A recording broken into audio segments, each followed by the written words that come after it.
Hello and welcome back to my channel. This is the second part of the video on the Welsh Pitbike 140 build. As you can see, it's changed a little bit. I've fitted some new grips, sorted the throttle out. Need to just sort the return out. It's not releasing properly, but just so much silly.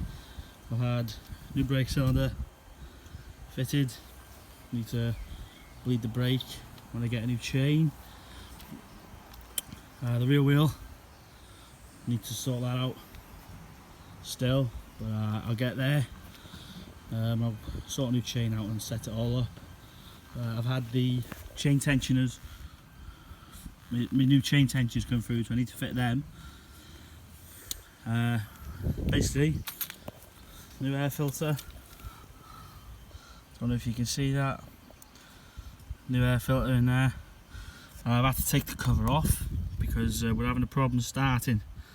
When I line it top dead, we have a tough out on the timing chain. So hopefully get that sorted this week. Nothing major, just need time. So hopefully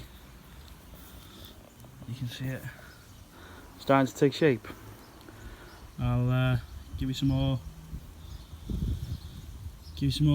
updates as I go along, and please subscribe. Thank you.